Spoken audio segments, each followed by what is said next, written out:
Hi hello everyone, আমি পূজা। West Bengal Cooch Behar শহরের ছোট্ট একটি গ্রামে আমার বাড়ি। কাজের সূত্রে উত্তরপ্রদেশের নয়ডাতে থাকি। সব পেয়ে গেলে স্বভাব এমনিতেই নষ্ট হয়, তাই সৃষ্টিকর্তা অভাব রাখেন। কাউকে টাকা পয়সার, কাউকে রূপে, কাউকে এক মুঠো ভাত, আর কাউকে এক ফুটো শান্তি। নিজেকে ভালো রাখার দায়িত্ব নিজেকেই নিতে হয়। নিজের ভালো লাগাগুলো কখনো কারোর উপর নির্ভর করে ছেড়ে দিতে নেই। এই সমাজ দুর্বলতাকে আঘাত করতে জানে, দৃঢ়তাকে নয়। হ্যালো এভরিওয়ান, আমার আর একটি নতুন ব্লগে তোমাদের সবাইকে ওয়েলকাম। তোমরা সবাই কেমন আছো? আশা করছি খুব ভালো আছো। তো আজকের ব্লগটা এখান থেকেই শুরু করি। Let's go. চলো আজকে তোমাদের খাটু শ্যাম বাবার মন্দির দর্শন করি। কথায় আছে না, ভাগ্যে থাকলে কেউ আটকাতে পারে না, তেমনি আমরাও প্ল্যান করে চলে গেলাম খাটু শ্যাম মন্দির। আমরা বাসের টিকিট কেটে নিয়েছিলাম, তো বাসে রিজার্ভেশন করে নিয়েছিলাম। আমাদের শুধু সিটগুলো ছিল বসার, শোয়ার কোনো সিস্টেম ছিল। এই বাসটা ছিল ট্রেনের মতনই সিস্টেম। তো সিটগুলো আমাদের বসার নিয়েছিলাম ঠিকই, কিন্তু শোয়ারও সিট ছিল। সেটা একটু পয়সা বেশি দিলে শোয়ার সিটটা পেয়ে যেতাম। তো লাস্টে যখন অনেক রাত হয়ে গেল, শোয়ার ব্যবস্থা করার জন্য আমরা বাসের টিকিটের মধ্যে আরো কিছু পয়সা ভরে দিয়ে আমরা শোয়ার সিট দুটো নিয়ে নিয়েছিলাম। দুটো সিট শোয়ার নিয়েছিলাম, কিন্তু আমরা কেউ শুইনি। শুধু ভাইয়ের বউ আর ভাইয়ের মেয়ে শুয়েছিল বাসতেই। তো কারণ ওর খুবই ছোট, তার জন্য ওর একটু শোয়ার ব্যবস্থা করার জন্য আমরা একটা সিট নিয়েছিলাম। আরেকটা সিট আমাদের কোনো কাজেই লাগেনি, ওটা বেকারই চলে গেছে খালি খালি। খুব ভালো মতন আমরা পৌঁছে গেলাম খাটু শ্যাম মন্দির, রাজস্থান পৌঁছেই আমরা নিয়ে নিয়েছিলাম একটা হোটেল। মন্দিরের থেকে বেশি একটা দূর ছিল না, হোটেলটা খুব কাছাকাছি ছিল। গিয়ে ফটাফট ফ্রেশ হয়ে নিয়ে আমরা চলে গেলাম মন্দির দর্শন করতে। মন্দিরের সামনে গিয়ে আমরা পুজো করার জন্য যা যা লাগে সবকিছু আমরা কিনে নিয়ে নিলাম। তারপর সবকিছু নিয়ে আমরা সোজা চলে গেলাম মন্দিরের দিকে। চলো বন্ধুরা, আজকে খাটু শ্যাম বাবার মন্দিরের কিছু কাহিনী তোমাদের সাথে শেয়ার করছি। ভিডিওটা স্কিপ না করে সম্পূর্ণটা দেখো, অনেক কিছু শোনার, জানার, বোঝার অনেক কিছু আছে। আশা করি তোমাদের খুবই ভালো লাগে। বন্ধুরা, তোমরা কি জানো কে ছিল বারবারিক? কেন তিনি শ্রীকৃষ্ণকে দান করেছিলেন তার মস্তক? কেন খাটু শ্যাম বাবাকে বলা হয় হরেক কা সাহারা?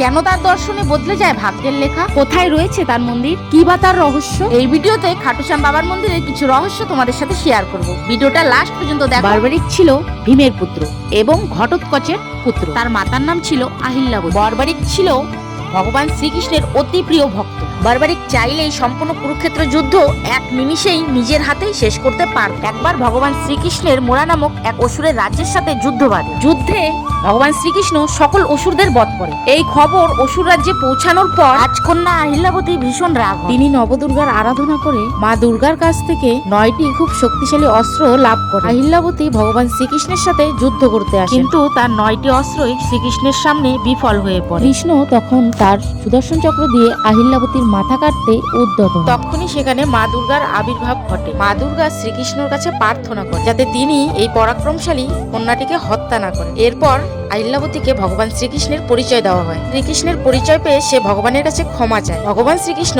আহিল্যাবতীর যুদ্ধে প্রসন্ন হয়ে তার সঙ্গে ভীমের পুত্র ঘটোৎকচের বিবাহ ঠিক করে। এতে ঘটোৎকচ খুব খুশি হয়, কিন্তু সে তার মাতা হিড়িম্বার আশীর্বাদ নিয়েই বিয়ে করতে চায়। এরপর শ্রীকৃষ্ণ ঘটোৎকচ আর আহিল্যাবতীকে সাথে নিয়ে হিড়িম্বার কাছে যান এবং ঘটোৎকচ ও আহিল্যাবতীর পুত্র বর্বরিককে শাস্ত্র শিক্ষা দিয়ে একজন ধার্মিক মানুষ গড়ে তোলার দায়িত্ব তিনি হিড়িম্বার উপর দেন। এরপর বর্বরিক তার ঠাকুমার কাছ থেকে শাস্ত্র শিক্ষা পেয়ে ধার্মিক হয়ে ওঠে এবং অপরদিকে তার মায়ের কাছ থেকে অস্ত্র শিক্ষা পেয়ে অস্ত্র শিক্ষায় পারদর্শী হয়ে উঠতে থাকে। একদিন বর্বরিক অস্ত্র শিক্ষার সময় তার মায়ের কাছে জিজ্ঞেস করে যে অস্ত্র শিক্ষা সে কিসের জন্য ব্যবহার করবে। তার মা বলে এই শিক্ষা কেবলমাত্র সে দুর্বলদের রক্ষা করতেই ব্যবহার করবে। ঠিক এরকমই আরেকদিন তার ঠাকুমা হিড়িম্বাকে সে জিজ্ঞেস করে যে কিভাবে সহজেই মোক্ষ লাভ করা যায়। এই প্রশ্ন শুনে হিড়িম্বা বলে যে ভগবান শ্রীকৃষ্ণের হাতে যদি কারোর মৃত্যু হয় তাহলে সে তৎক্ষণাৎ মোক্ষ লাভ করে। একথা শুনে বর্বরিক তার ঠাকুমা হিড়িম্বাকে বলে যে সে এক্ষুনি শ্রীকৃষ্ণের কাছে গিয়ে বলবে তিনি যেন তার সুদর্শন চক্র দিয়ে তার গলাটা কেটে দেয়। একথা শুনে হিড়িম্বা হেসে ফেলে এবং বলে ভগবান তাকে এমনিতে মারবে। ভগবানের কাছে মৃত্যুবরণ করতে হলে তার সমকক্ষ যোদ্ধা হতে। কথা শোনার পর বারবারিক নবদুর্গার কঠোর তপস্যা করতে শুরু করে। মা দুর্গা তাকে তার নবরূপ অর্থাৎ 9টি রূপ দেয় এবং সমস্ত অস্ত্র দেন, কিন্তু তাতেও বর্বরিক সন্তুষ্ট হয়। এরপর মা দুর্গার আদেশ অনুযায়ী বর্বরিক সিদ্ধিমাতার উপাসনা করতে আরম্ভ করে। সিদ্ধিমাতা বর্বরিকের তপস্যায় সন্তুষ্ট হয়ে তাকে বাসুদেব অস্ত্র সহ আরো অনেক অস্ত্র প্রদান করে। এই সবকিছুর পিছনে বর্বরিকের একমাত্র উদ্দেশ্য ছিল শ্রীকৃষ্ণর হাতে মৃত্যুবরণ করা। বর্বরিক নবদুর্গার উপাসনা করে 3টি অমোঘ বাণ লাভ করে। এই বাণগুলি দ্বারা সে যাকে চিহ্নিত করবে তারা সংখ্যায় যতই হোক না কেন সেই বাণ তাদের বিনাশ করে আবার তার কাছেই ফিরে আসে। এরপর যখন কুরুক্ষেত্র যুদ্ধের সময় আসে তখন বর্বরিক কুরুক্ষেত্রের যুদ্ধে অংশগ্রহণ করার জন্য যেতে থাকে। পথে শ্রীকৃষ্ণ এক বৃদ্ধ ব্রাহ্মণ বেশে বর্বরিকের কাছে আসে তার পরীক্ষা নেওয়ার। বর্বরিক যখন তার বানের ব্যাপারে ব্রাহ্মণকে বলে, শ্রীকৃষ্ণ তখন তাদের সামনে থাকা এক অশ্বত্থ গাছকে দেখিয়ে বর্বরিককে বলেন বর্বরিক যেন তার তীর দিয়ে এই গাছের সবকটা পাতাকে বিদ্ধ করে দেখায়। এই বলে কৃষ্ণ একটা পাতা তার পায়ের তলায় লুকিয়ে রাখে। বর্বরিক তীর ছোড়ে, তীর গাছের সব পাতা বিদ্ধ করে কৃষ্ণর পায়ের সামনে এসে থমকে। বর্বরিক তখন ব্রাহ্মণকে পা সরাতে বলে এবং বলে যে তিনি যদি পা না সরান তাহলে তার পা ফুটো করে এই তীর পায়ের তলায় থাকা সেই পাতাটিকে বিদ্ধ করবে। এরপর ব্রাহ্মণ রূপে শ্রীকৃষ্ণ বর্বরিকের কাছে জানতে চান সে কোন পক্ষের হয়ে যুদ্ধ করবে। বর্বরিক বলে তার মা তাকে বলেছে দুর্বলদের সাথে থাক, পাণ্ডবদের সৈন্য কৌরবদের থেকেও অনেক কম, তাই সে পাণ্ডবদের হয়ে যুদ্ধ করবে। কৃষ্ণ তখন জিজ্ঞেস করেন যে কুরুক্ষেত্রে কৌরবদের সৈন্য কমে যায় তাহলে তখন সে কি করবে। বর্বরিক বলে যে তখন সে কৌরবদের হয়ে যুদ্ধ করবে। একথা শুনে শ্রীকৃষ্ণ মনে মনে ভাবলেন যে বর্বরিক যদি এই যুদ্ধে অংশগ্রহণ করে তাহলে সে ছাড়া আর কেউ জীবিত থাকবে না। এরপর তিনি একটু কথা ঘুরিয়ে বলেন যে সে তো বীর ক্ষত্রিয়, বৃদ্ধ ব্রাহ্মণ কে ভিক্ষা দেওয়া তার কর্তব্য। একথা শুনে বর্বরিক ভীষণ খুশি হয়ে তখন সে বলে যে ব্রাহ্মণ যা চায় সে সেটাই দিবে। ভগবান শ্রীকৃষ্ণ তখন তার আসল রূপ ধারণ এবং বলেন যে তিনি ভিক্ষা হিসেবে বর্বরিকের মস্তক চান। বর্বরিক তখন শ্রীকৃষ্ণকে প্রণাম করে তার মস্তক কৃষ্ণর কাছে সমর্পণ করতে রাজি হয়ে যায়। এরপর বর্বরিক শ্রীকৃষ্ণকে বলে যে তার খুব ইচ্ছে কুরুক্ষেত্রের যুদ্ধ দেখা, তাই তার মাথাটাকে পুরো যুদ্ধের সময় বাঁচিয়ে রাখতে হবে। শ্রীকৃষ্ণ তখন বর্বরিককে তথাস্তু বলেই সুদর্শন চক্র দিয়ে তার মাথাটা কেটে ফেলেন। ভগবান শ্রীকৃষ্ণ তখন বর্বরিকের কাটা মস্তকটা একটা পাহাড়ের উঁচু স্থানে স্থাপন করে যেন সে স্থান থেকে বর্বরিক পুরো কুরুক্ষেত্র যুদ্ধটা দেখতে পায়। এরপর শ্রীকৃষ্ণ বর্বরিককে বলেন যে তার এই মস্তক সর্বদা জীবিত থাকে এবং সে সবকিছু দেখতে পারবে। কলিযুগে তার পুজো হবে এবং বর্বরিকের পুজোকে ভগবান শ্রীকৃষ্ণ নিজের পুজো বলেই গ্রহণ করবে। ভগবান শ্রীকৃষ্ণ এও বলেন যে বর্বরিক খাটুশ্যাম বাবা নামে পরিচিত হবে, সবাই বর্বরিককে খাটুশ্যাম বাবা নামেই ডাকবে। যে ব্যক্তি খাটুশ্যাম বাবার শরণাপন্ন হবে খাটুশ্যাম বাবা সকল দুর্বলের সহায় হবেন। অর্জুন, সঞ্জয়, অর্জুনের রথের পতাকায় থাকা হনুমানের মতো বর্বরিকও ভগবান শ্রীকৃষ্ণের মুখ থেকে শ্রীমদ ভগবত গীতা শুনেছিলেন এবং ভগবানের বিশ্বরূপও দর্শন করেছিলেন। এই মন্দিরের নিচে এখনো বর্বরিকের মাথাটা পোতানো আছে। মহাভারতের মহান যোদ্ধা বর্বরিক যে নাকি তার কাছে থাকা 3 বাণ দিয়েই পুরো যুদ্ধই শেষ করতে পারত, কিন্তু সেটা উনি করেননি কারণ উনি উনার মাকে প্রতিজ্ঞা করেছিল যে সবসময় উনি হেরে যাওয়াদের পক্ষ হয়েই লড়বে। বর্বরিক যখন শ্রীকৃষ্ণকে খুশি খুশি তার মাথাটা দিয়ে দিয়েছিল, যুদ্ধ শেষ হওয়ার পর শ্রীকৃষ্ণ সেই মাথাটা রূপাবতী নদীতে ভাসিয়ে দিয়েছিল। 800 বছর আগে রাজস্থানের খাটু গ্রামে এই গ্রামের একটা গাই রোজ একটি জায়গায় গিয়ে অনেকক্ষণ করে দাঁড়িয়ে থাকতো আর সেখানে দাঁড়াতেই গাইটির দুধ অঝরে বইতে। যখন গ্রামের মানুষ দেখতে পেয়ে তারা সেই জায়গাটা খোদাই করার প্রস্তুতি নিল। তারপর তারা সেই জায়গাটা খুঁড়ে সেই মহাভারতের সেই বর্বরিকের কাটা মাথাটা দেখতে। তারপর সেই মাথাটা বের করার পরে সেখান থেকে জলের ধারা শুরু হলো। সেই জায়গাটার নাম হলো শ্যামকুণ্ড। গ্রামের লোকরা সেই কাটা মাথাটা নিয়ে গিয়ে গ্রামের রাজার হাতে তুলে দিল। গ্রামের রাজা সেই কাটা মাথাটাকে নিয়ে গিয়ে একটি পবিত্র জায়গায় পুঁতে একটি মন্দির তৈরি করল। সেই মন্দিরটি এখন রাজস্থানের শেখার জেলায় খাটু ধাম নামে পরিচিত। কোটি কোটি ভক্তরা তাদের চাওয়া পাওয়া নিয়ে এই মন্দিরে বাবার দর্শন করতে চলে আসে দেশ বিদেশ থেকে। খাটুশ্যাম বাবা কোনোদিনই কোনো ভক্তকে খালি হাতে ফেরান না। তারপর আমরা সোজা হাঁটতে শুরু করলাম মন্দিরের দিকে। মন্দিরে যাওয়ার আগেই আমরা হাতে নিয়ে নিলাম একটা করে গোলাপ, আর গোলাপের সাথে এক পুজোর জন্য যা যা লাগে সবকিছুই নিয়ে নিলাম। তারপর একটু এগিয়ে গিয়েই দেখি যে সেখানে লাইন সিস্টেম করাই আছে, তো আমরা একে একে সবাই লাইনে দাঁড়িয়ে পড়লাম। ব্যারিকেড দেওয়া আছে অনেকগুলো, তো ব্যারিকেডগুলো এমন ভাবে দেওয়া আছে যে প্রথম লাইনটা যে আছে যেটা ঠাকুরের একদম সামনে দাঁড়িয়ে তুমি পূজা করতে পারবে, সেই লাইনটা হচ্ছে ভিআইপি লাইন, আর বাকি সবগুলোই সবাই যেতে পারবে, কিন্তু একটু দূর থেকে দর্শন করতে হবে, কিন্তু দর্শন হবে। তোমার হাতে দুটো গোলাপ নিয়ে লাইন দিয়ে সোজাই যেতে শুরু করলাম। আমরা যেদিন গিয়েছিলাম সেদিন একটু হালকাই ছিল, বেশি একটা ভিড় ছিল না, তার জন্য আমাদেরও দর্শন করতে অতটা অসুবিধা হয়। হাতে গোলাপ দুটো নিয়েই মন শান্তি হয়ে গিয়েছিল, মনে হচ্ছে যেন শ্যাম বাবা আমার সাথেই চলছে। মন্দিরের প্রথম যাওয়াটা তোমাদের আমি বলছি। মন্দিরের সামনে যখন আমরা প্রবেশ করলাম, সামনেই দেখি একটা পা ধোয়ার ব্যবস্থা রয়েছে।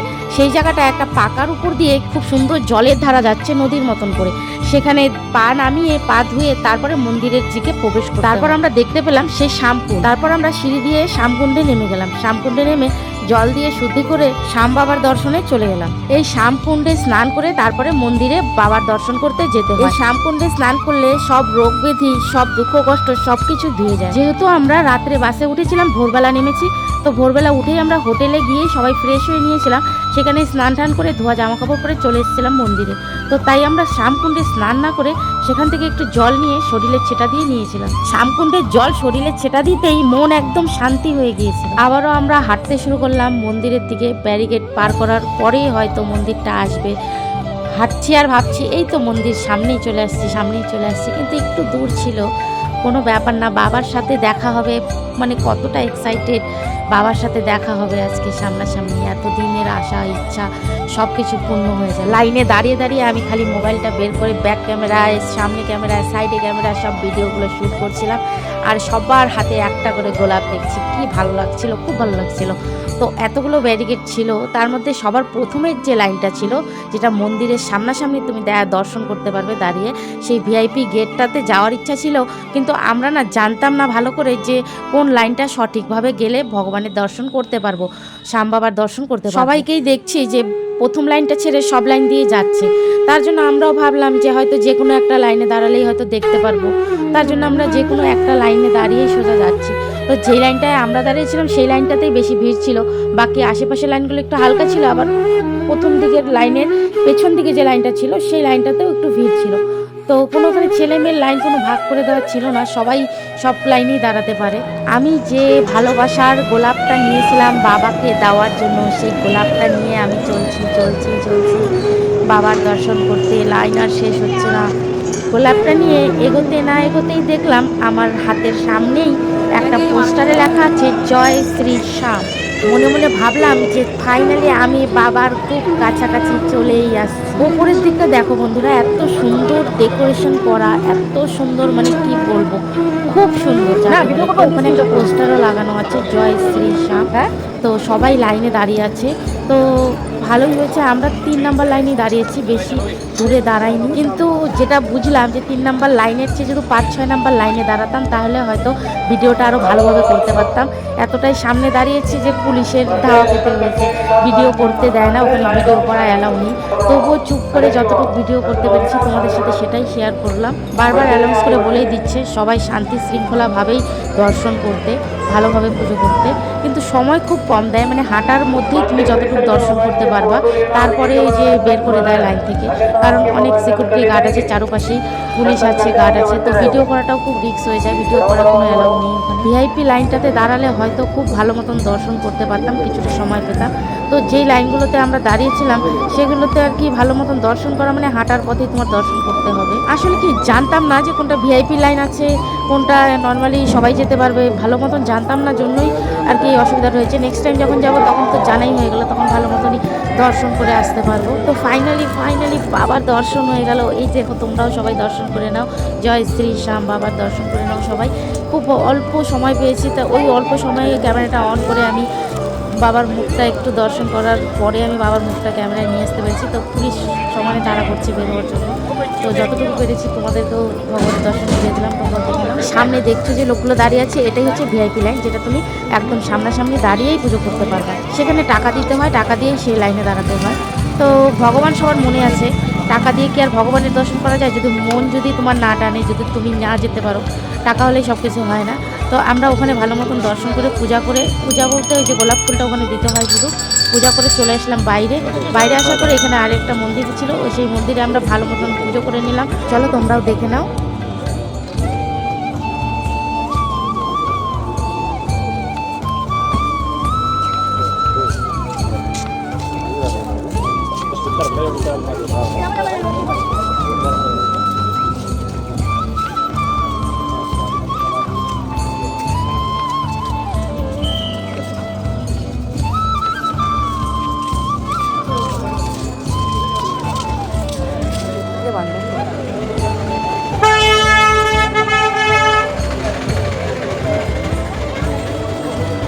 পুজো শেষ হওয়ার পরে পণ্ডিতজি আমার হাতে সুতো বেঁধে দিল, আশীর্বাদের সুতো যেটাকে বলে। শ্যাম বাবার মন্দির থেকে বেরিয়ে এই মন্দিরে পুজো করে আরেক মন্দিরে চলে গেলাম। মানে শ্যাম বাবা মন্দিরের আশেপাশে অনেকগুলোই ছোট ছোট মন্দির আছে, তো অনেকগুলো মন্দিরের মধ্যে আমরা 2টো মন্দির পুজো করা হয়ে গেল। তো আরেকটু এগিয়ে আসার পরে দেখলাম এখানে আরেকটি শ্যাম বাবার মন্দির আছে, ছোট্ট প্রতিমা, খুব সুন্দর লাগছে দেখতে, খুব সুন্দর একটা মূর্তি এখানে বসানো রয়েছে। তো এই মন্দিরে আমরা পুজো করতে চলে এলাম। তো এই মন্দিরেও ভালো মতন পুজো করেছি, ভালো মতনই দর্শন করতে পেরেছি। অনেক দিনের ইচ্ছা ছিল যে শ্যাম বাবার মন্দিরে যাব, অনেক দিনের একটা স্বপ্ন ছিল, মোবাইলে দেখতাম, ইউটিউবে দেখতাম, ফেসবুকে দেখতাম, সবার কাছে শুনতাম শ্যাম বাবা। তো ফাইনালি যখন যেতে পেরেছি মন খুব হালকা হয়ে গেছে আমার। সত্যি বলবো, মানে তোমাদের কিভাবে বোঝাবো, সত্যি বলতে শ্যাম বাবা হরেক কা সাহারা সবাই বলে, ভক্তরা বলে, আমি নিজেও বলি, কারণ সত্যি উনি গরিব দুঃখী কোনো ভক্তকেই উনি আলাদা চোখে দেখেন না, সব ভক্তকেই একই চোখে দেখেন। আমি বলবো তোমরাও আসো এই মন্দিরে, তোমরাও বাবার দর্শন করো, তোমাদেরও মনের কথা বাবাকে খুলে বলো। আশা করি তোমরাও খালি হাতে ফিরবে না বাবার দরবার থেকে। যে কোনো মন্দিরে প্রবেশ করার পরে না মনটা একটা আলাদাই শান্তি খুঁজে পায়, মানে একটা সুকুন যাকে বলে। মানে মনে হয় যেন জীবনে যতগুলো সময় পার করছি আমরা, যতগুলো সময় চলে গেছে, আসছে আরও সময়, মানে যখনই তুমি কোনো মন্দিরে যাবো না তখনই মনে হবে কি সব কিছুই বৃথা ছিল। এই জায়গাটায় আসার পরে বুঝলাম যে এখানেই সবচেয়ে বড় শান্তি। 2024-এ অনেকবার ভাবছি, মানে পুরা মাস জানুয়ারি ফেব্রুয়ারি এরকম করে মাসগুলোতে ভাবছি যে যাবো যাবো যাবো, মন টানছে কিন্তু যেতে পারছি না, বাবাই টানছে না, তো যাবো কেমন করে। তারপরে যখন দশরার সময় মানে দুর্গাপূজার সময় যখন আমরা ডিসিশন নিলাম যে যাবই, যখন বাবার নাম করে যখন বাড়ি থেকে বেরিয়ে বাসে গিয়ে বসলাম, তখন মনে হলো মন থেকে যে বাবা আমাদের এবার বুলাবা দিয়েছে। ওখানে অনেক মন্দিরই আছে যেগুলো শ্যাম বাবার মন্দির দর্শন করার পরে দর্শন করতে হয়, যেমন জিন মাতা মন্দির আছে, লক্ষ্মী দেবী মন্দির আছে, আরও মন্দির আছে। তো আমরা খুব শর্ট টাইম নিয়ে গেছিলাম, তো বাবার মন্দির দর্শন করে আর দুটো মন্দিরে দর্শন করতে পেরেছিলাম। তো সেটা একটু দূরে, মানে রিক্সায় করে যেতে হয়, টোটো রিক্সায় করে, নাহলে গাড়ি রিজার্ভ করে যেতে হয়। তো জিন মাতা মন্দির আর লক্ষ্মী দেবী মন্দির, প্রথমে লক্ষ্মী দেবী মন্দির তারপরে হচ্ছে জিন মাতা মন্দির, সেখানেও আমরা দর্শন করেছি। সেটা আমি নেক্সট ভিডিওতে তোমাদের সাথে শেয়ার করব, কারণ অনেক বড় হয়ে যাবে ভিডিওটা যদি এই পুরো ভিডিওটার সাথে শেয়ার করতাম। তার জন্য নেক্সটে আমি ওই ভিডিওটা তোমাদের সাথে শেয়ার করব। তারপরে আমি এখানে দেখতে পেলাম বাবা মহাদেবের স্থান, তো এখানেও পুজো করে নিলাম। আর এই জায়গাটাতে যে দেখছো, এখানটায় সবাই আর কি মানে নিজের কাছ থেকে কিছু রেখে যায় ঠাকুরের কাছে আর কি, এই মন্দিরটাতে তো কিছু রেখে যায়, মানে ওখানে একটা জায়গা আছে যেখানে বান দিয়ে নিজের কোনো কিছু আর কি ওখানে বান দিয়ে রেখে কিছু মনস্কামনা ওখানে বলে যেতে হয়। তো এখানে ক্যামেরা মানে অ্যালাউ ছিল না, তবুও আমি অল্প ভিডিওই করতে পেরেছি এখানে শ্যুট, যতটুকু পেরেছি তোমাদের সাথে শেয়ার করলাম। এই মন্দিরেও অ্যালাউ নেই ক্যামেরার, তো অনেক অনেক মন্দিরেই অনেক অনেক জায়গাতেই আছে যে ক্যামেরা অ্যালাউ করে না।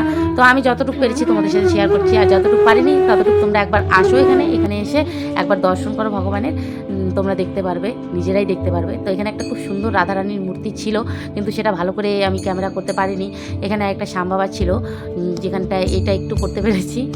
ক্যামেরাটা ভিডিওটা বড় কথা না, দর্শন করাটা বড় কথা। তো আমি দর্শন করতে পেরেছি নিজে সামনাসামনি, যেই টাইমে গিয়েছি সেই টাইমে ঠিক সুন্দরভাবেই দর্শন হয়েছে, আমার সবগুলো ঠাকুরই দর্শন করতে পেরেছি।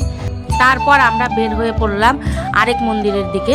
তো বের হওয়ার সময় দেখলাম এই সাইডে এখানে সবাই শরীরের কোনো কিছু আর কি খুলে ওখানে বাঁধছে, মোবাইল, কানের, চুড়ি, ক্লিপ, যে কোনো কিছু ওখানে বাঁধতে হয়, রুমাল, মানে যে যেটা পেরেছে। তো আমি হাতে আমার একটা আস্তি ছিল অনেক পুরানা, তো ওই আস্তিটা আমি ওখানটায় বেঁধে রেখে এসেছি।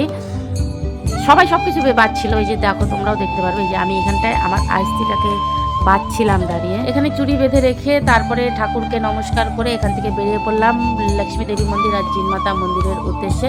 তো সেই ভিডিওটা আমি নেক্সট ব্লগে তোমাদের সাথে শেয়ার করব। এই ভিডিওটা আর বড় করছি না, আজকের ব্লগটা এই পর্যন্তই, দেখা হচ্ছে নেক্সট ব্লগে। তো তোমরা সবাই ভালো থেকো, সুস্থ থেকো, একবার আসো রাজস্থান শ্যাম বাবার মন্দিরে, তোমরা দর্শন করে যাও, ভালো লাগবে। তো আজকের মতন এখানে শেষ করছি, সবাই একসাথে বলো জয় শ্রী শ্যাম, রাধে রাধে।